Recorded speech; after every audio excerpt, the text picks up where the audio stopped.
అందరికీ నమస్కారం అమ్మ.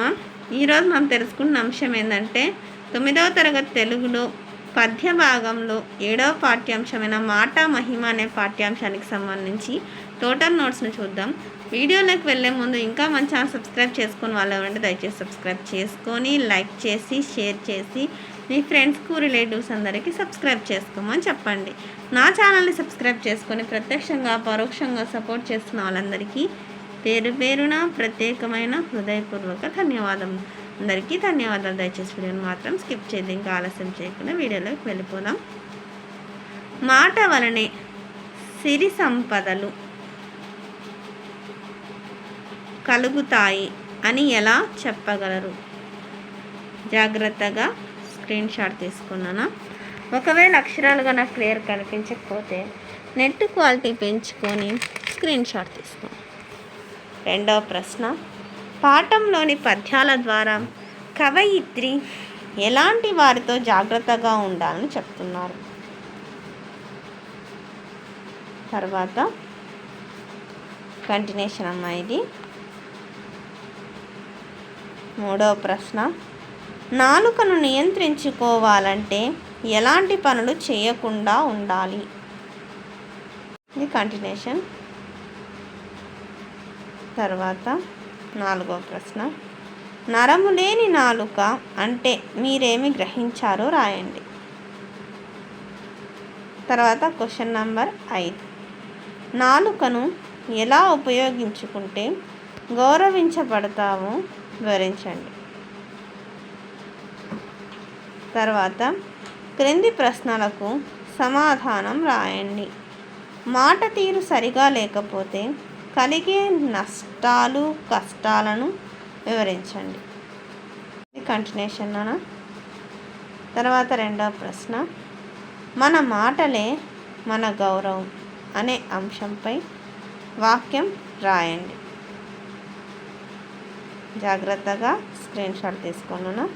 ఎక్కడికక్కడ స్క్రీన్ షాట్ తీసుకోండి. ఒకవేళ అక్షరాలు కన్నా క్లియర్ కనిపించకపోతే నెట్ క్వాలిటీ పెంచుకొని స్క్రీన్ షాట్ తీసుకోండి. అర్థమవుతుందమ్మా? తర్వాత ఇది కంటిన్యూషన్ అన్న. ఎక్కడికక్కడ స్క్రీన్ షాట్ తీసుకున్నామా. మూడవ ప్రశ్న, పాఠ్యాంశంలోని పద్యాల ఆధారంగా సారాంశాన్ని ఏకపాత్ర రూపంలో ప్రదర్శించడానికి ప్రదర్శన పాఠం రాయండి.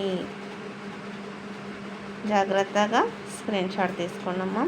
మళ్ళీ చెప్తున్నా అనుకోద్దండి. అక్షరాలు కన్నా క్లియర్ కనిపించకపోతే నెట్ క్వాలిటీ పెంచుకొని స్క్రీన్ షాట్ తీసుకోండి.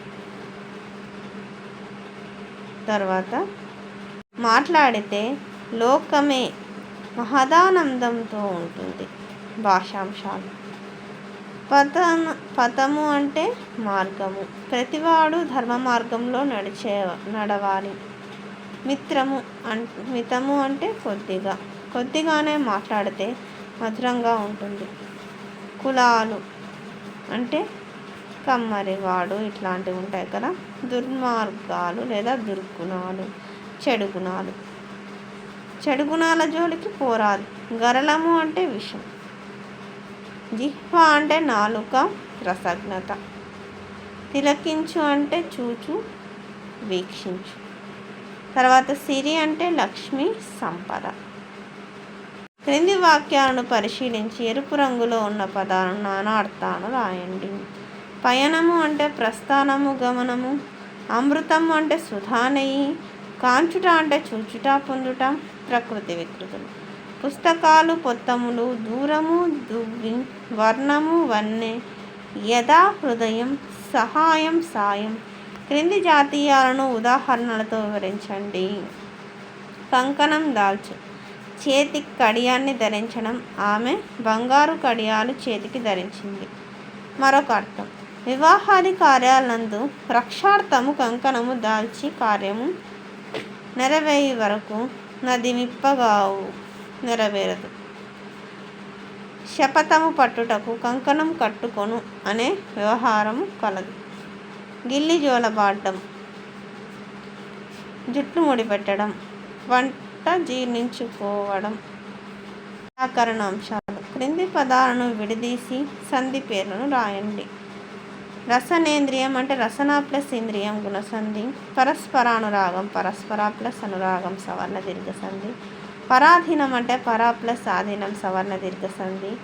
ఉర్వి ఎల్ల ఉర్వి ప్లస్ ఎల్ల ఎడాగమ సంధి. సమాసం. క్రింది పదాలు చదవండి, విగ్రహవాక్యం తెలిపి ఏ సమాసము రాయండి. ప్రాణహాని ప్రాణమునకు హాని షష్ఠీ తత్పురుష సమాసం. అమృత హృదయులు అమృతం వంటి హృదయులు ఉపమాన పూర్వపద కర్మధారయ సమాసం. లోక భాండము లోకమనడి భాండము రూపక సమాసం. జీతభత్యాలు జీతమును భత్యమును ద్వంద్వ సమాసం. చిత్తశుద్ధి శుద్ధమైన చిత్తము విశేషణ పూర్వపద కర్మధారయ సమాసం. విశేషణ ఉత్తరపద కర్మధారయ సమాసం. మధుర పదార్థం మధురమైన పదార్థం విశేషణ పూర్వపద కర్మధారయ సమాసం. కురు వృద్ధులు వృద్ధులైన పూర్వంశం వారు విశేషణ ఉత్తరపద కర్మధారయ సమాసం.